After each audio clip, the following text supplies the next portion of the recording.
Hi, listeners. Before we dive into today's episode, I wanted to let you know that this episode is sponsored by The Draw Shop, and we've got something exciting for you. Let me ask you something. Have you ever been asked what you do? We all get asked this, right? Have you then answered and then got the response of totally glazed over eyes or just the look of someone politely smiling but definitely not caring? It sucks. I know, I've totally been there on both sides, actually. That's why my team and I at the Draw Shop now offer a service to help you perfect your elevator pitch so that people immediately understand how you can make their life better and so that you can use this anywhere in your marketing. It's the single statement that compels your prospects to take action right away. Here's what happens. You meet with an expert copywriter on our team to define the problem you solve, how you solve it, and the transformation your customers experience after working with you. From there, we'll turn that into a short and sweet elevator pitch just for you and create a compelling one-page visual story to help the world better understand your business and how you can help them. For a special limited time offer, we are offering you this service for 1/3 the usual price, valued at $1,500. Yep, 70% off. Again, this will only be available for a limited time, and we've already seen incredible results with our clients changing this one single statement.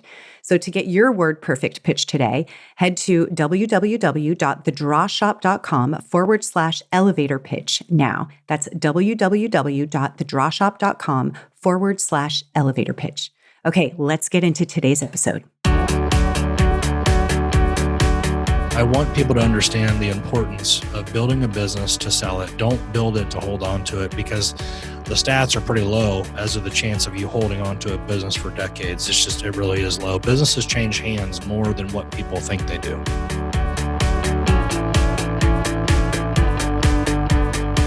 Hello, listeners, and welcome to another episode of Backstage Business. Today's an important episode for you to listen to, and it's something I may mention every now and then because I think it's just something that we should really be thinking about, and that is selling your business.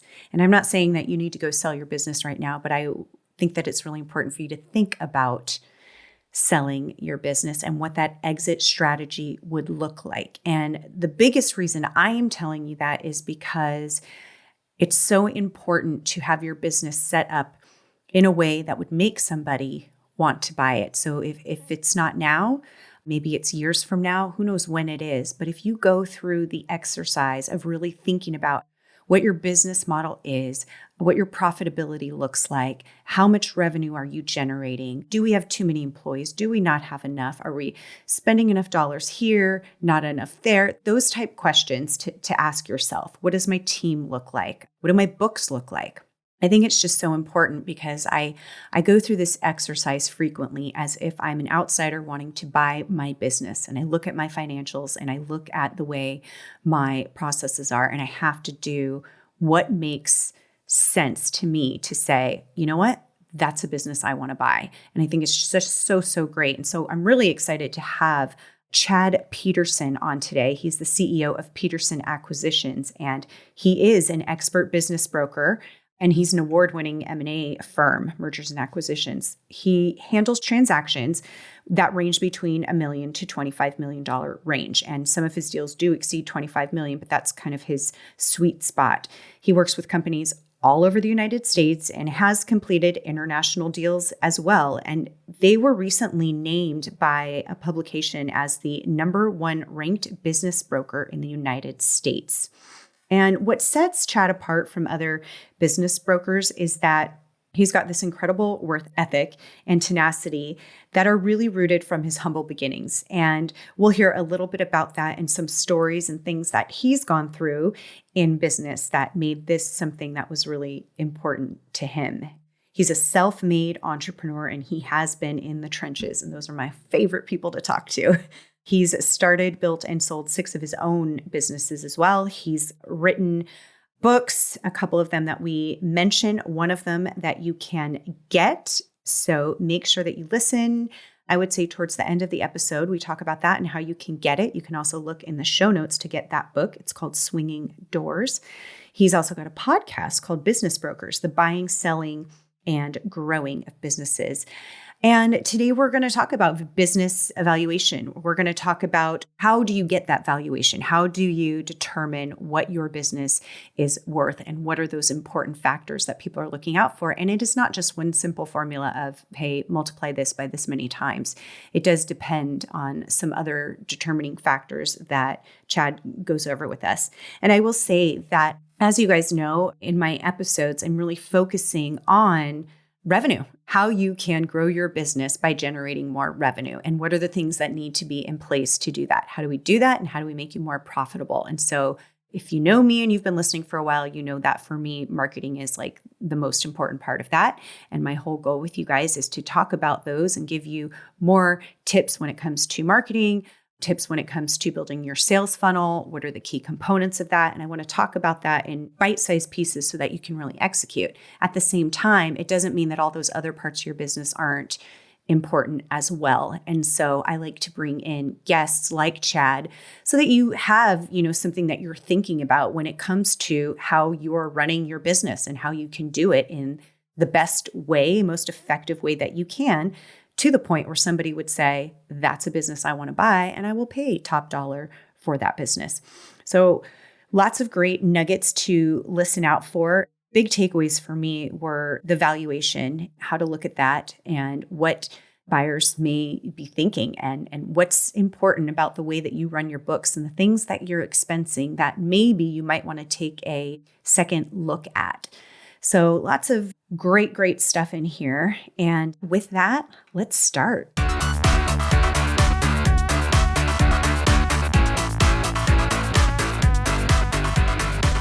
Chad, thank you so much for being with me today. I am so excited to dive into you and your genius. And I'm especially excited for our audience to hear all that you can offer us. Well, thank you for having me on. I really appreciate it. First, I want to start before we dive in, just why, this is something that became so important to you. Like, what was your path leading up to today? Well, my path, to make a long story really short, was that I was a self-employed guy from the very beginning. Even as a young child, I was knocking on doors. I learned real early on that if I could do something and you paid me, then I was winning. And so I would knock on doors and do the most crazy things for money. I mean, just as a young kid, and it just kept growing and growing. And I built a company during my teenage years, and I literally was making more than my teachers. And so not only did I have a total lack of respect for the public school system, but after I was making more than my teachers, I just really realized that they didn't have much to teach me. And I sold that business, and I built several companies throughout my life. I built them and sold them, and I didn't sell them myself. I sent them to brokers like myself to sell whenever I was done with them. Usually I'd run a business for about 3 years, maybe 4, and then I would sell it. So I made many millions doing that. And eventually it got to a point where actually one of the brokers that I used to sell my business, he said, Chad, you're so good at this. Why don't you just help other people sell their businesses rather than building your own? So I did. And I started doing it. And at first I was like a free consultant. And that's the worst thing you can be. Yep. So I just started my book of business. This is eons ago, but started my book of business just by having 1 or 2 clients and really performing well for them. And then, countless clients later, here we are. One of the biggest mistakes that I had made in my career before doing this was I had built a company. We were doing about $9 million a year in revenue, and I didn't have an exit strategy. I didn't think I was ever going to exit. I got stuck in that myopic point of view that the self-employed seem to get into. And I just thought, I'm going to do this forever. I mean, if you would ask me if I was going to do it for 500 years, I would have told you yes. I was so myopic in my approach. And the truth of it is that I should have sold it, and I didn't. And I cost myself about $10 million. So that was a big lesson. And so that catapulted me into this with just a grinding passion, because I want people to understand the importance of building a business to sell it. Don't build it to hold on to it, because the stats are pretty low as of the chance of you holding on to a business for decades. It really is low. Businesses change hands more than what people think they do. Yes, it's so true. I have so many questions that I want to pull out of you, because I know that they're the questions that our listeners are thinking about. And I'll repeat them again, but some of them are if I haven't thought about that, well, I thought I'd be in this business forever. So many people start this business and they think this is it. I have to do this because I'm the face of this business. So I don't know if maybe demystify that, or how can we shift that thinking? And then, of course, I want to dive into what are the things to be thinking about, even if you're not ready to sell now. I always feel like, or what I have heard is that it's at least important to build your business as if you were. What does that exit strategy look like? Right. So here's the problem. It's actually more of a psychological problem than it is a business plan problem. The psychological problem goes like this. Any successful business that's going to make it is born on passion. Now, passion has been thrown around a lot. Maybe it's an overused word in the business world anymore, but it really is true. If you keep digging into the human psychology as to why people do things, at the root of it, it covers so many needs for the person that it becomes a passion. And so it's a psychological contradiction to have so much passion to want to go do something and to win and succeed and get everything accomplished you wanted to get accomplished, whether it's spiritual need it touches, an emotional need, whether it's a financial need, whether it's possessions, whether it's competition. Some people are just driven by competition. Whatever it is, you won't see a business that's alive and thriving today unless it started with a big, giant passion. I mean, we wouldn't be driving automobiles right now unless Henry Ford was insanely passionate about what he was doing. Right. So the psychological faux there is, how do you start a business and have such dedicated passion towards it, but yet have a back door at all time thinking you're going to get rid of it? So to answer your question in short is to tell your clients, to tell your audience, look, have all that passion, have tons of passion. You're going to win. You're going to do it forever. Go after it like that, but always be making sure that you check in with a qualified broker who will be able to tell you what your business is truly worth. So every time that you go to tax time with your accountant, you should also be checking with your broker to make sure you know what your business is worth. Because, as a human, we have so many different passions and so much different variety that we seek in our life. There's a reason I'm not still washing cars like I did when I was 14 years old. I mean, I've moved on from that. So you can be highly passionate about something for 3 years, 5 years, 6 years, 7 years, whatever it is, but you're going to move on. Okay. You're going to find something. In fact, this passion might lead to the next passion. So you're going to move on. So always be thinking, hey, I could sell this if I wanted to. That's the best advice I could tell your audience. I could sell this if I wanted to, but don't be behind the curve and being myopic like I was and lose your opportunity to sell it in case the market turns. And I think right now you're seeing a lot of people that wish they would have sold before this market turned from this coronavirus. What about people who are the key player in their business? In other words, the business was built on their name as a brand. Well, that's a big misconception. People want to think they're a lot more important than what they are. So let's just say you have a business that quote unquote is operating because of your name and your expertise. Well, to whatever degree that's true, but don't think for a minute that you're not replaceable. So if somebody wants to buy your business and they have at least the basic skill set to be able to learn the whole skill set of what it takes to run your business, that person can take it over. But if you're the cook, the chef, the bottle washer, if you're all that, well, it's hard to get somebody to want to buy your business. So just because you built it under your name doesn't mean it's not sellable. You got to make sure that the business isn't totally reliant upon you. Because if you're doing the work of 3 people and you call yourself self-employed and you own a business, I would say, no, the business owns you. Right. Totally. Oh, I totally agree. So now what about for people that are listening to this and saying, okay, well, how do I go about finding out what my business is worth and to make it actually appealing for someone to want to buy? Well, if you just go to petersonacquisitions.com and you fill out the contact page and you just give us a brief description of your business, which is a lot of just click buttons, just why you want to sell, what your revenue is, have you lost the passion? Are you looking for a new adventure? Are you looking to retire? If you just fill out that quick form, we'll get back to you. We'll go through your numbers and we'll tell you exactly what your business is worth. Like I said, I think that anybody that owns a business should be doing that regularly, at least once a year, taking a look at what your business is worth. And Mhm. I do that for free, by the way. Oh, And awesome. I don't charge for that. So it's my way of putting my best foot forward, helping people understand what they have, and then if they want to come back to me after they've gotten through some of the emotional hurdles of deciding to let go of their business, then they can come back to me, and we've already done the hard work of figuring out what it's worth. And what are some of the things? I mean, some people might say, well, I have somebody interested in my business. Why do I even need a broker? You've got teeth, but you still go to your dentist to get them worked on. You don't want to do your own dental work, right? Yeah. So that's the first answer, but and that makes a really good point. But the second point is that there's so many people out there that say they're interested. So on any given business that I have, I might have 100 people that say they're interested, but I got to put them through the paces of, they've got to give me their financials. They got to sign a non-disclosure agreement. We've got to get to the bank. We've got to fill out SBA applications. We got to verify their funds. We got to do all sorts of stuff. So what business owners do is they get really hyped up and confused that they really got a buyer and they don't need a broker. Well, you might have a buyer, but I've got over 3,000 buyers. And even if I thought that the one buyer that was going to come forward was going to be the one to buy it, most of the time I'm surprised it's somebody else. So brokers aren't, our job is not to give you a buyer. That's kind of a given. Okay. Our job is to get a deal done. I'm a deal maker. I'm not a buyer finder.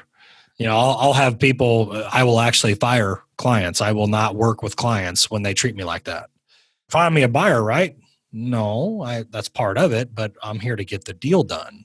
Yeah.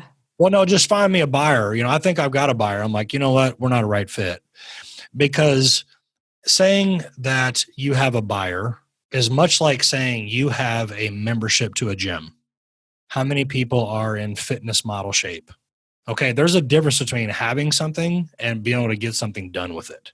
Yes. And so I'm paid a lot of money to get deals done. I'm not paid a lot of money to find buyers. It's a pretty treacherous journey that we go through to sell a business. It takes me about 6 months, usually 90 days intensively. And it's almost daily back and forth between the buyer and the seller and the bank and underwriting and SBA protocol and life insurance and all sorts of things, lawyers and accountants and asset purchase agreements and all sorts of stuff. So, to say that I'm there to find a buyer is only about 1% of what I do. And I would just tell people, trying to do a deal yourself is like walking over alligators on a tightrope. You might make it, but one slip and it's over. So if you really do have a good buyer, why would you want to take the risk and slip and fall?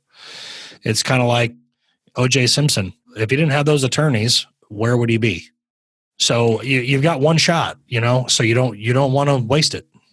Well, and the thing is too, is that it's not something most people, just because you are an expert in your business does not mean you are an expert in getting a deal like that done. I mean, that's a really huge transaction and there's things that you would miss. I'm always a fan of hiring the expert for something that I don't know about because A, I don't want to take the time to learn.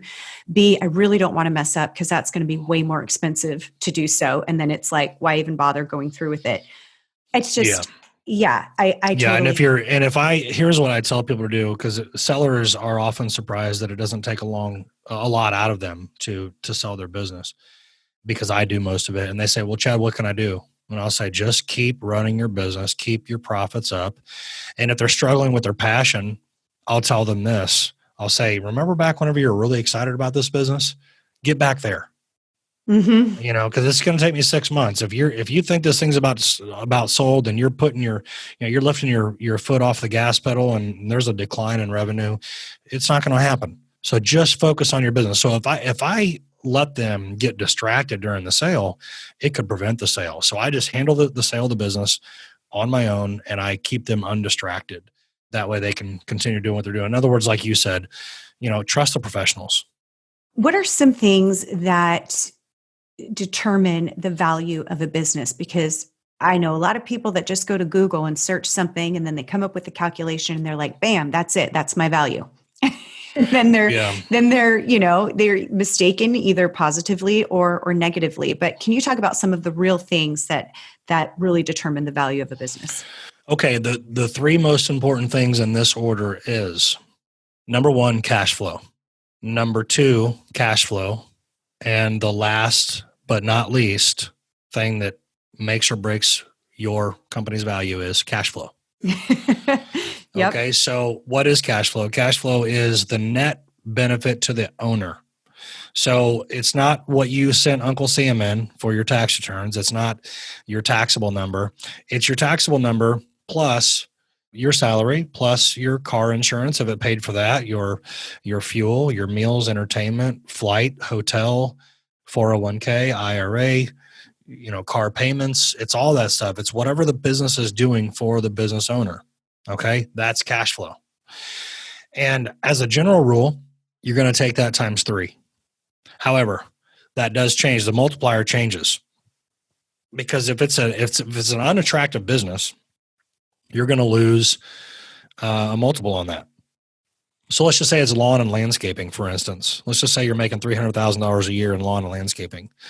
Well, by the typical 3 multiplier, your business will be worth $900,000. But it's lawn and landscaping. It's very unsexy. Okay, nobody really wants to do that. There's a labor shortage. It's working in the hot sun. It's not an attractive business. So you're more than likely going to get 2.25 to 2.5x cash flow. Whereas go to the other side of the pendulum, you've got businesses that are ran with a laptop and a cell phone, and you can be traveling and you can run your business from afar. Those businesses can get up to say 4.25 times cash flow. So if you're making $500,000 a year from a laptop, you could expect to sell your business for say $2.2 million or more. Right. The problem with those businesses is bankability. So if you have a business that is, it's got a lot of freedom in it, so the farther away that you can get from corporate America, basically, and the grind, the greater your sales price will be. That's kind of a general rule. So, not being tied to a clock, being footloose, fancy free, most of it's ran by tech. If you can hand your computer to somebody else, you're going to get more value. But the problem is, whenever you go to the bank, think about the assets that the bank are going to want in order to lend on that business.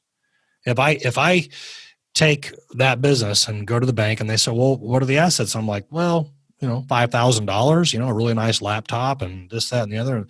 They don't want to lend $2.4 million on that. So now you have to have a stronger buyer for those types of businesses. So the value is really going to be how sexy your business is, how far away from corporate America grind your business is. And of course, the other factor is higher earnings. So let's just say you can get above 500,000. Let's say you can get towards $600,000. Now you're getting into some rare air. You don't walk around every day finding people that make $600,000 a year.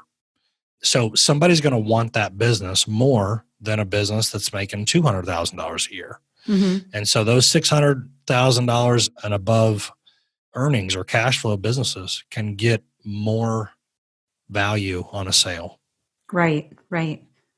Now, let's talk about somebody who's interested in selling their business, but they're not, like you're saying, it's cash flow. What happens to those businesses that aren't having those impressive numbers? You've got to sell for a lesser dollar amount. You just do. Let's just say let's say you're making $125,000 a year and you're just not bringing in a lot of money. You're not going to get, and this, by the way, other brokers will argue with me, but I'm giving you the real world advice here. Other brokers, they like to just say what sounds nice, and I'm not one of those guys. You're not going to get 3x for your business if you're making $125,000. The reason you're not going to is because somebody has to leave corporate America or leave their gig, whatever they're doing, and they have to go buy the business. They have to go lend. The bank has to lend them money. They have to borrow money for that business. So let's just say you're making 125. You don't have big cash flow numbers. You sell your business for 375 on a 3x multiple. That's only on a 10-year note. So $375,000 on 10 years is a pretty steep monthly payment. So why would somebody pay that much for it when the debt service payment is so high? Right. You really start getting into the multiples of threes, three multiples above 200,000, 225. That's the threshold where somebody can psychologically and emotionally eat the debt service payment because they're moving up from their $80,000 or $100,000 a year job to so much more. They're basically doubling their money, and now they can justify it. But you're not going to get somebody that leaves their 80 or 90 or $100,000 a year gig to go make 125 minus a debt service payment that's going to get them below what they were making before they made the move. Right. And, I would say if you are somebody who's thinking, oh, geez, I wouldn't buy my business right now. What are the things that you need to do now to get it to that desirable place? And I think it's such a fantastic exercise to go through, even that you should be consistently going through. But even if you are like, I don't plan on selling for another 2 years, 3 years, whatever it is, just getting your business tight in terms of, what are the expenses? How do I make it more profitable? What can we cut? Where do we need to grow? Those type of questions. I mean, it's phenomenal what it does for you in terms of your operations and just makes you a better, stronger business that you enjoy more at the same time. Sure. Yeah. The main thing is to let go of, cut the fat off when it comes to employees. If let's just say you've got 8 employees and one of them's sucking you dry rather than, bringing in revenue or making your business better, get rid of them because, mouths are expensive to feed. Okay. Mm-hmm. So if you got somebody on a $60,000, $70,000 a year salary, go ahead and let them go if you can and give the responsibility to other people. Save money that way. If they're not essential or necessary to your business, get rid of them. Secondly, quit living out of your business. Okay. So if it pays for your car, pays for your fuel, pays for your cell phone, all that, that's great. Do that. But a lot of people make a lot of money and they write off everything. I mean, if they could write their underwear off, they would write their underwear off. And so when they come to me and I'm like, hey, and they're like, well, I make a lot more than that. I just write a lot of stuff off. I'm like, man, I'm not the IRS, so I don't care. But I can't get you the value for it. They're all, no, I probably made, they'll say, I probably made $60,000 more that year, but you're not going to see it. And I'm like, well, if I can't see it, then I can't get it for you. So you have to pay taxes. Simply put, pay your taxes. I've got a guy right now, he's coming on board. His business is going to be worth $2.4 million. And I asked him who his accountant was. And he said, I don't know what her deal is. It's like she just wants to murder me with taxes every year. And I said, well, I understand that, but she did you a really good favor because now you're in a really good position to sell your business because you haven't been living out of your business. So pay your taxes, pay the max taxation you can, which is contrary to what business owners really want to do.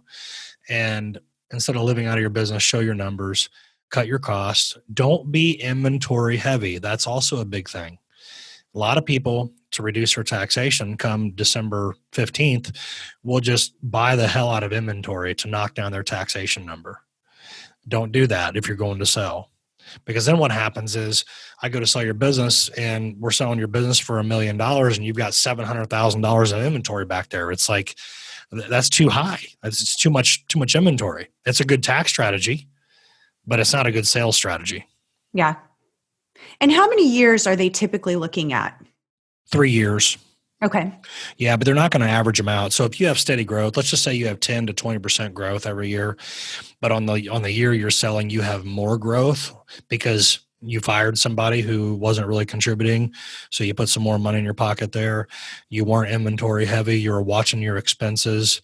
If you have a bigger year, that's not exorbitant. I mean, you can't have 100% growth year and get all your value, but if you had a 30 or 40% growth year, we can still get the value based off that last year because banks and buyers understand that whenever you go to sell, you got to be reporting and paying taxes and, showing it all. So show your money, pay taxes on your money, be lean and mean, and I can help you. Awesome. And then one other quick question. I know people will ask something like this, is that you had mentioned, which I have seen this as well, people writing everything off in their business. And the IRS is like, hey, if you expense that, that's an expense. How are, owner distributions and salaries and things like that? Is that something that gets factored into where the buyer would look at it and say, okay, here's an expense, but that went to the owner. So Yeah, that's the ad backs that I speak to. So if you want to show the owner benefit, such as a vehicle, I've got this guy here. He's got an Escalade, and he burns $200 a week through it, and his wife has a Jaguar, and she burns about that through it. So that's an owner perk. I ask them, how much are you spending for your business? Well, not very much, really. It's our personal vehicle. Okay. But they're driving around. They're also doing business with it, but it's their personal vehicle. I mean, that's an add back, right. So we would add that back to the bottom line as an owner perk, the fuel and the actual vehicle cost and the insurance. That's all Okay. add backs. So it'd be distribution plus salary plus company profit plus all add backs that are showable and sourceable. In other words, I can't add back things that I can't find in the tax return. Right. And the other thing too is that if you're keeping it clean every month and every year, then it doesn't become this big overwhelming headache when you do finally go to get your financials together. So again, Yeah. I'm just such a fan of just always be operating as if somebody's looking to buy, because you're just going to make better choices. For sure, you are. It's kind of like the gym analogy. If you've been a fat slob for a year, you can't start on Monday and be fit by Tuesday. You got to. It's a daily thing. You have to be in that headspace to be making wise choices along the way. Oh, exactly. Chad, you've done so much. You have 2 best-selling books, which is awesome. One of them, which super intrigues me, From Blue to White, A Working Mom's Guide to Self-Employment. Awesome. Yeah, a working man's guide. Yeah, working man's guide to self-employment. Yeah, that business was created simply to show the common man how to become self-employed. So if you're out there and you're a tradesman, if you're a roofer or a gutter guy or a carpenter or a carpet layer or a cabinet guy or a concrete guy or whatever, it's just, if you're in the blue collar world and you're making your $15 an hour and you're beating the hell out of your body, that's fine. That's a young man's game. But at some point, you're going to have the skills, because once you start getting around 40 years old, you can't move like the younger guys. And so now you got to be the guy that can go get the contracts and hire the younger guys. And that's what that book was all about. I love that. I really love it. And I hope that, even if you know somebody who's in that position, give them that to open up their mind, to think differently. You also have Swinging Doors, A Guide to Selling Your Company, which I'm guessing is going to cover, we covered a little bit of that today. Yeah. And if your listeners go to petersonacquisitions.com and they fill out, get the book, they can go to the website, get the book, fill out their email. I don't market them, I don't market to them or anything like that. I just use their email simply to send them the book. And it's a free download if they tell me that if they tell me that they heard me on your show. And then I can also help them get a free business valuation to figure out what their business is worth. That's huge. Thank you so much for that.